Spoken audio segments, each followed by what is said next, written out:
there's now no question that Jeffrey Epstein was working with Israel, not necessarily for Israel, but with Israel, with Ehud Barak and an Israeli spy at the time who stayed at his house on multiple occasions for long stretches of a time, and they were plotting to try to get America to bomb Syria and to bomb Iran. So he's not working for American interests, and he is actively working for Israeli interests. That's in Ehud Barak's emails. It's indisputable, yet literally no one from American media is talking, I mean mainstream media, is talking about the obvious and overwhelming connections to Israel. And I'll tell you why. I'll tell you why our corporate media, our legacy media refuses to cover this part of the story, which I would venture to say is just as important, if not more important, than the way they frame this whole situation. The way the mainstream media, it's interesting, they always frame the Epstein files as a partisan battle. Ooh, it's a partisan battle, so we're constantly fighting each other.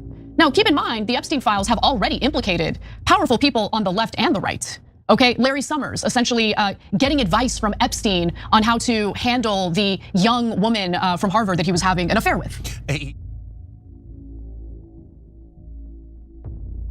Unquote, how to get horizontal with the person he was mentoring, okay? Okay, disgusting, especially because in those emails, Summers made very clear that it's obvious that she's not really into him, but wants to have this connection with him because he's powerful and knows that she can basically further her future by having this relationship with him. And him and Epstein talk about make sure you don't give her any of those contacts and help until she has sex with you. So the way they cover this story, I feel, intentionally pits American voters against one another, rather than focusing on how this is basically a conspiracy involving the most powerful people, not just in this country, but in the world. Okay, victimizing our children, victimizing minors. Like, that's what this story is about. So like, to me, I'm sorry, if you are still very much operating with the mindset of everything is partisan, that's all we care about, we have to protect our tribe, I'm sorry.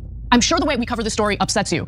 I don't care about partisanship right now, at all. I see a much bigger threat to this country, our democracy, our freedom, our sovereignty than, is it the Democrats who are worse or the Republicans who are worse? There's garbage on both sides, we need to get them out. Okay, two quick things about that. So in the stories that Dropsite News broke, Epstein arranges a meeting with Vladimir Putin and Ehud Barak. Ehud Barak, the former prime minister of Israel, could not arrange that meeting on his own. He needed Epstein to arrange it.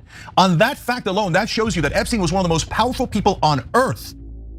That's not a relevant story? It's crazy. Not a single mainstream media outlet has covered that? No, that's why what Tom Massey, Marjorie Taylor Greene, and Ro Khanna did in pushing this forward was absolutely heroic. If there's ever any truth or justice in our history books, they will mark those three as absolute American heroes for defying all of Washington, all of their colleagues, and all of the media. Because all of them, and why are all of his colleagues and all their colleagues and the media, why were they all covering up for a pedophile? How does that make any sense at all? One of the worst criminals in American history, why are they all covering for him? Come on, guys, we all know the answer. We already know it, the stories have already been broken. It's because Epstein was working with Israel, and Washington, D.C. is 100% occupied by Israel, but the American people broke their luck today. Yes. It was amazing.